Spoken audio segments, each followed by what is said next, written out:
இந்த கம்ப்யூட்டர் சயின்ஸில் முதல் பாடத்தில் முக்கியமான கொஸ்டின் அப்படின்னு பார்த்தீங்கன்னாலே இந்த parameter without type with type தான். அதில் பெராமீட்டர் அப்படிங்கிறது ஃபங்க்ஷன் டெஃபினேஷனில் இருக்கக்கூடியது.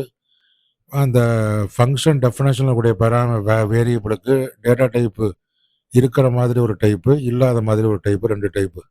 Parameter without type and with type அப்படின்னு சொல்லி. பெராமீட்டர் வித்தவுட் டைப் அப்படின்னு சொல்லக்கூடியதில் பார்த்தீங்கன்னா நம்ம இந்த எக்ஸாம்பிளில் பார்த்துருப்போம். லெட் ஆர்இசி பவர் ஏபி அப்படின்னு சொல்லியிருப்போம்.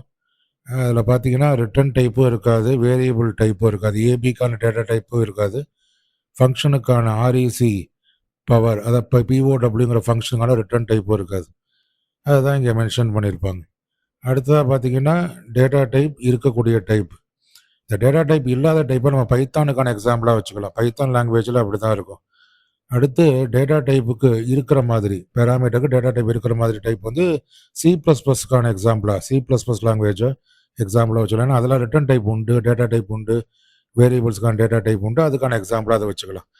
அப்போ இங்கே POW A: இன்ட்டு B: இன்ட்டுலாம் சொல்லி கொடுத்துருப்பாங்க, ரிட்டர்ன் டைப் இன்ட்டுன்னு சொல்லி கொடுத்துருப்பாங்க.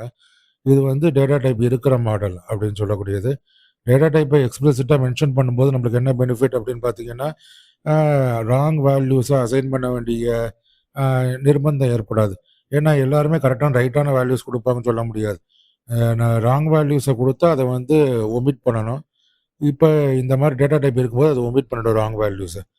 அப்படி இல்லை அப்படின்னு சொன்னால் அதான அவுட்புட்டில் வந்து அப்ராக்சிமேட் அவுட்புட்டு இல்லை ராங் அவுட்புட் ஜென்ரேட் ஆக வாய்ப்பு இருக்கும். ஸோ பைத்தானில் பார்த்தீங்கன்னா ஏபின்னு கொடுத்தா போதும், இன்ட்டுலாம் கொடுக்கணுங்கிற அவசியம் இல்லை, டேட்டா டைப் கொடுக்கணுங்கிற அவசியம் இல்லை. C++ல டேட்டா டைப் கண்டிப்பாக லாங்குவேஜில் டிக்ளேர் பண்ணி ஆகணும் வேரியபிள்ஸுக்கு. அப்போ தான் வந்து அந்த வேரியபிள்ஸை யூஸ் பண்ண முடியும்.